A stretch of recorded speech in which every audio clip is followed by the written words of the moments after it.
welcome to another edition of US Election Watch. I am Gauri Dwivedi. Before we get down to the big stories that we are tracking today in this show, let's get you the headlines. We are not going back. Harris's strong and historic speech at the Democratic National Convention. Vice President Kamala Harris accepts the presidential nomination of her party. Harris gets personal, gives ode to her mother. Meanwhile, Donald Trump says that Kamala Harris is trying to gaslight America as he slams Kamala Harris. He says that she stands for incompetence and weakness.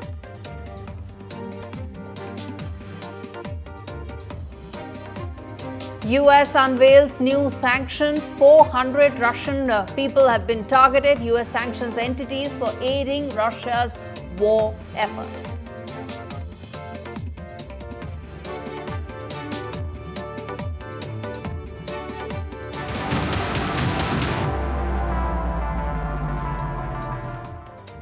All right, the big story, Kamala Harris has accepted her party's nomination to be the presidential candidate in the upcoming elections. She will take on Donald Trump, who is the Republican candidate. And in her speech, she spoke at length about her middle-class roots. She also spoke about her roots from India in terms of her mother, how she came and the struggle that she had in America, and how Kamala Harris and her family essentially are the epitome of the big American dream. Kamala Harris's historic speech also saw she making personal remarks against Donald Trump as well, as she took center stage at the DNC. Remember, day 4, when she took stage, also brought curtains down on a very star-studded ceremony where the who's who of the Democratic Party spoke and threw their weight behind Kamala Harris, and even as there were some big stars lining up their support for the Democrats and, of course,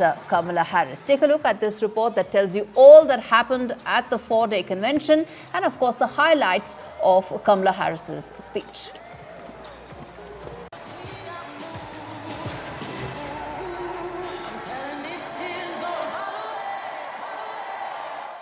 All right, run a package here. Yeah, not at me.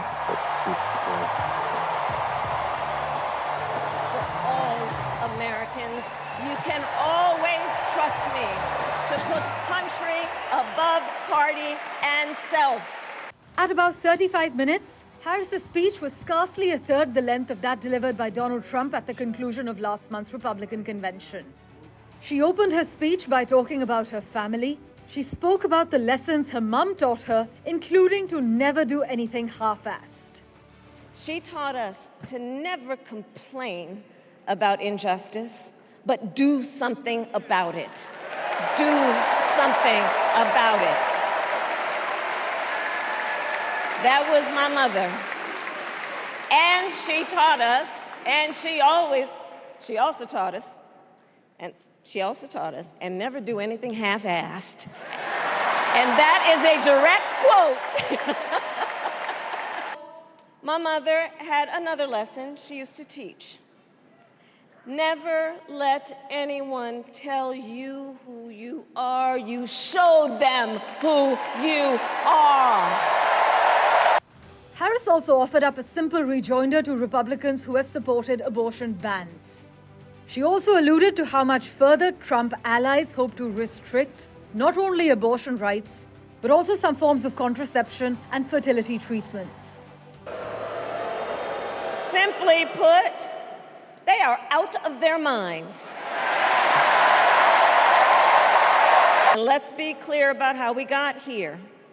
Donald Trump handpicked members of the United States Supreme Court to take away reproductive freedom. One must ask, why exactly is it that they don't trust women? Well, we trust women. We trust women. With this speech, Harris pitched herself as the change candidate. She did not focus on the Biden accomplishments. Instead, she kept the attention on Trump and his record. Just imagine Donald Trump with no guardrails. Consider, his explicit intent to set free violent extremists who assaulted those law enforcement officers at the Capitol. His explicit intent to jail journalists, political opponents, and anyone he sees as the enemy. Donald Trump tried to throw away your votes. Consider his explicit intent to set free violent extremists, the power he will have, especially after the United States Supreme Court just ruled that he would be immune from criminal prosecution.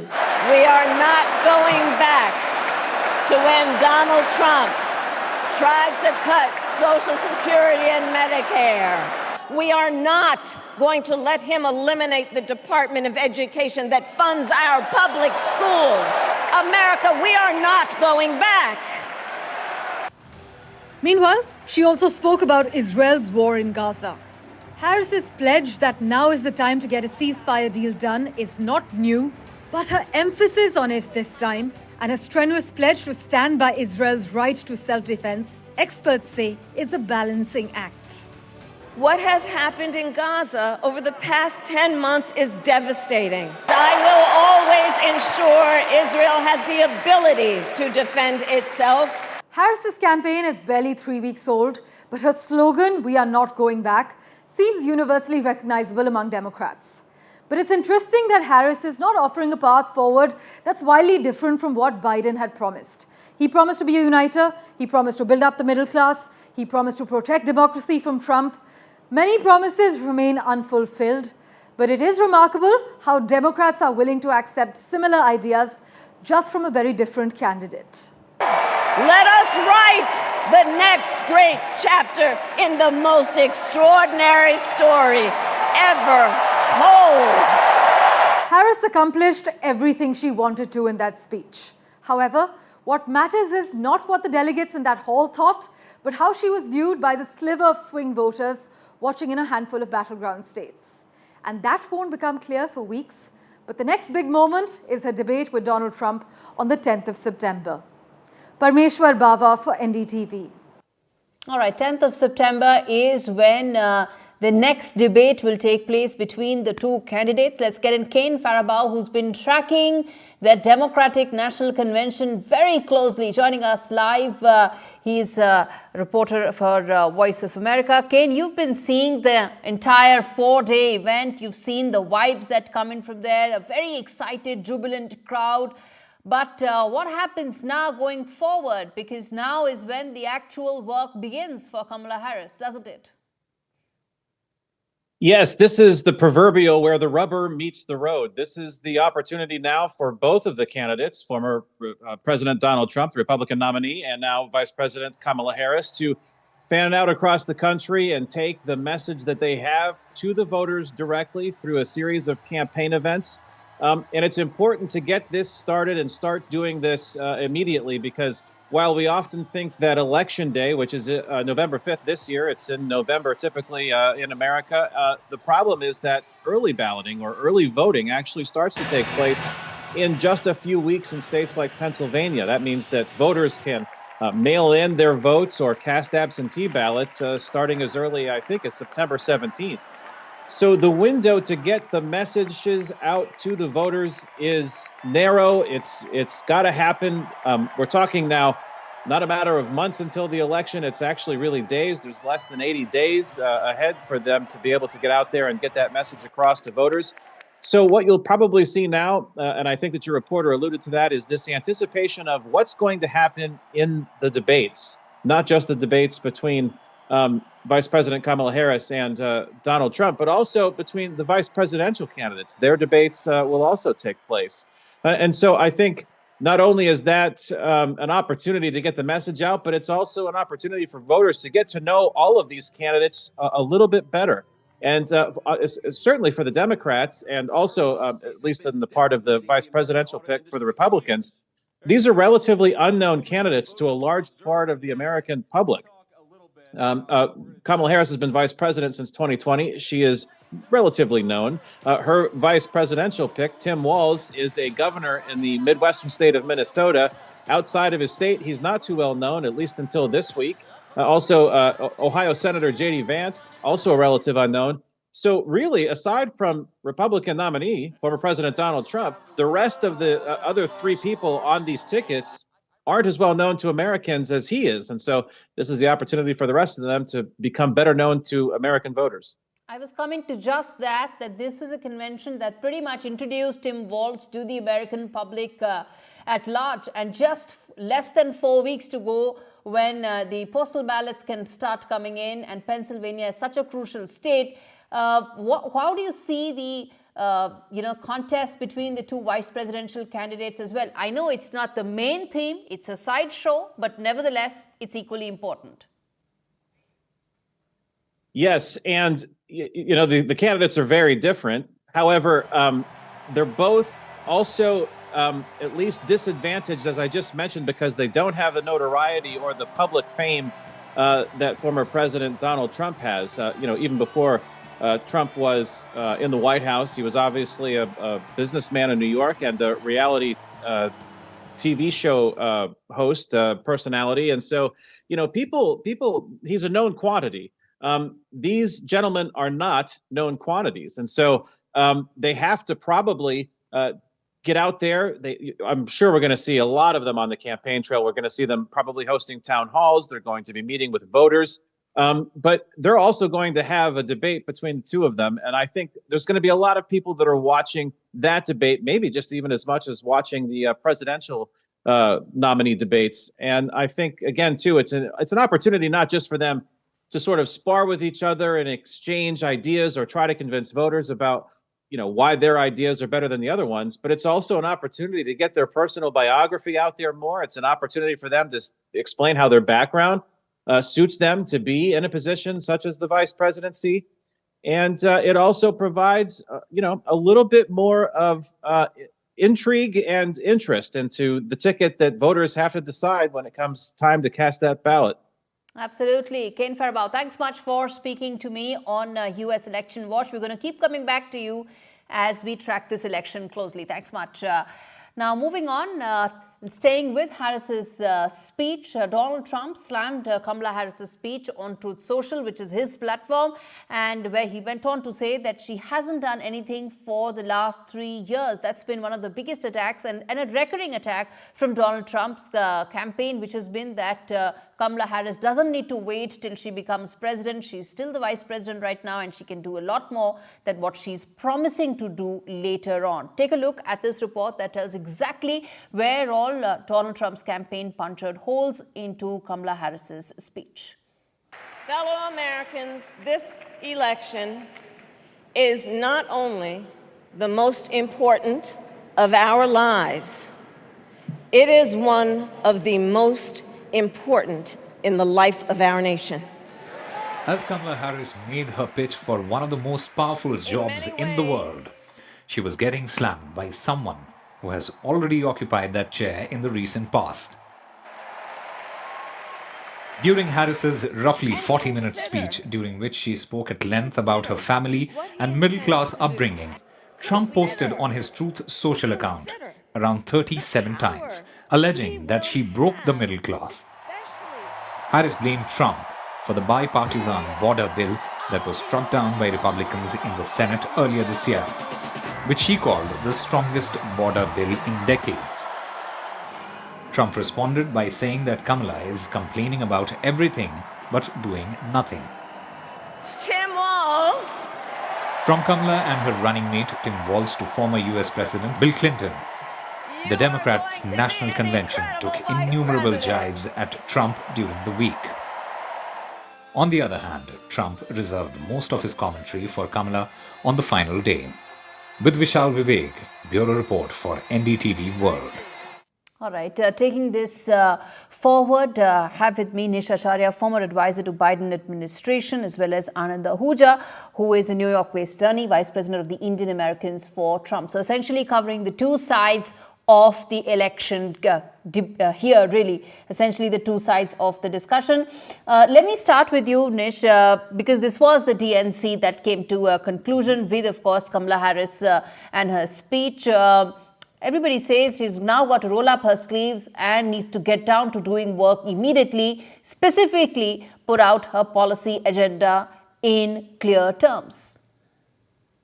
Well, I think she did a good job starting that process last night. And you have to remember, she's actually the sitting vice president. So they've actually been working on the agenda for 4 years. And for the most part, what she discussed was continuing the very successful agenda and the work of the Biden-Harris administration. So she's going to continue on fighting climate change, continue on building a strong defense, continue fixing the economy post-COVID. So she talked a lot of things that they've already been working on. In addition, she talked about some of the things important to her, which she'll perhaps spend more time on, such as women's health, access to women's health services, pushing for a solution in the Israel-Gaza conflict, and certainly pushing back and supporting democracy around the United States. So I think she laid out the start of her agenda. The next 76 days or 75 days, wherever we are, is really going to be about reminding voters how much they've done over the last 4 years and how much opportunity there is for a continuation of that. But at the same time, reminding people about the threat to democracy if Donald Trump wins, given his past behavior on January 26th and other times. And so I think that's going to be the key goals for the next 76 days, as they probably hit 150 cities over the next days. Anand Ahuja, respond to that. That's been the recurring theme the last 4 days as well, that if Donald Trump comes to power, the democracy and the democratic fabric of America is at stake and at risk. Basically, if you see any elections are won or lost because of two reasons. Number one, the personality of an individual candidate and the policies of that particular candidate. As far as the personality is concerned, there is no doubt Kamala Harris is a very charming lady. She has been a prosecutor. She has a lot of experience of putting forth her views articulately, very effectively in the courtrooms. So as far as the personality is concerned, that's one issue. But the second issue, and which probably is more important than just the personality, and that is the policies. Nish was highlighting a lot of good things about Kamala Harris, and being a supporter of Kamala Harris, I don't blame him. Even though most of the stuff he talked is basically has absolutely no basis. He talked about effective immigration policy, our southern border is a mess. He mentioned about the economy, that she has been working for the last 4 years on the economy of this country, which is totally in a mess. There are hard facts which can be verified. We are in a verge of third world war. Ukraine problem is still there. Gaza is going on. Iran has become more strong now than it was during Donald Trump's time. So I do not know on what grounds Nish is making an argument that Kamala Harris for the last 4 years has been laying out her policy, and she has been very successful in that. Respond to that, matter of fact is, respond to that this is not a vibes election. This is not just about good vibes, feel good vibes. There's more to it, and that is exactly what Kamala Harris needs to now focus on. Right. So I actually didn't mention immigration at all. I mentioned the economy. And when Biden and Harris got into office, we had a much higher unemployment rate. We were in the middle of COVID. Our unemployment rate right now is close to as low as it's been in decades consistently. That job creation has come from economic stimulus. It's come from an investment in clean energy. It's come from investment in R&D. So the unemployment rate is historically low. The crime rate, regardless of what others might say, is historically low. And so the economy is doing quite well. Now, it can do better in other parts of the country. It can certainly do better. We can do a better job with immigration. That's something that's been difficult. But again, we know that there was a bill for passing immigration reform and reducing the flow at the border. And it was Donald Trump who actually told senators not to vote for that bill. So that was very clear. There's news coverage of that. All your viewers can see the stories on that. So for Harris, I think the key is to say, look at all the great stuff we've done. Okay. There's more to do. And going back and the Trump years is not the way to do it. We need to move forward and be much more inclusive economically, socially, politically in our country. Okay. I'll just ask you that then question. what does the Trump campaign really stand for? Because, that's the other side of it. While there may be many questions regarding the Democrat campaign being very low as far as specifics are concerned, the Trump campaign is essentially about Kamala bashing as well, isn't it? No, I don't agree with you on that particular point. But before I respond to your question, if I'm permitted, I would like to ask one question to Nish. No, let me do the question. Let me go about asking questions, sir. If we do this free for all, then we ain't going to get anything done. No, free for all, please, sir. Respond to the question. Then what does Donald Trump bring besides negativity? That's what the long-standing if you see question Donald has Trump's been. policies, He just brings too much negativity. No. So let's discuss Donald Trump's policies. So as far as the immigration policy is concerned, if you have listened to Donald Trump's statements, he has said that we need professionals, we need technical people in this country to the extent that these graduates who come here and get science, math, technology degrees here, along with that degree, we should give them green card also. So Donald Trump is not against immigration. Donald Trump is against illegal immigration. Donald Trump is against people crossing southern border coming to this country illegally without any verification. Okay. So his emphasis is on his emphasis is you are welcome, you come to this country, but come through a legal way. Democrats say no, let them come through illegal way. So it's a question of that's one thing. On the economic front, if you see Donald Trump's policies, if Kamala Harris is going to increase taxes on corporations, these corporations are going to move out of United States. Who is going to give employment to workers here if the United States corporations, they move out of United States? Right. And I don't know which world Nish is living today. If you see the grocery prices, if you see gas prices, everything has gone up. And he's telling me, and he's telling all your viewers, that we are in a better position today, economy is better today. We'll know that answer. We'll know answer to that question in just less than 3 months. That whether America is better off or not, we'll know answer to that in just 75, 78 days. But thank you so much, Nish Acharya, Anand Ahuja. This conversation we'll come back to as we revisit several of these important topics. Abortion is what one heard the last 4 days at the Democratic National Convention. Before that, at the Republican Convention, one heard immigration again and again. But the one issue that both DNC and RNC did not touch upon as much as they should have was the Israel-Hamas war, which continues to loom over both parties, and it also played out at the DNC as well. Take a look at this report that tells you more about the protests that took place outside the DNC.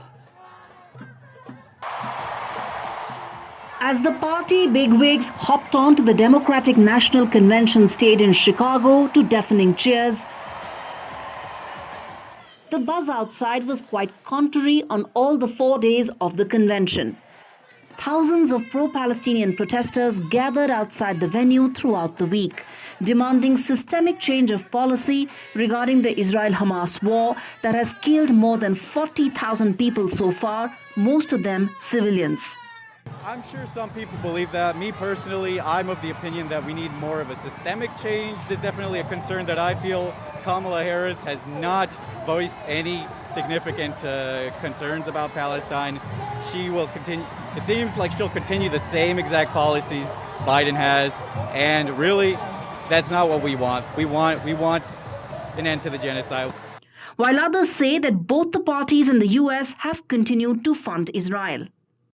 Both parties have been funding Israel and have continued to fund Israel and are supporting Israel, so they're both complicit. I think there are people who will not vote at all rather than vote for her unless she makes a change in the policy clear. The protests were largely peaceful as the week went by, but dozens of activists were arrested.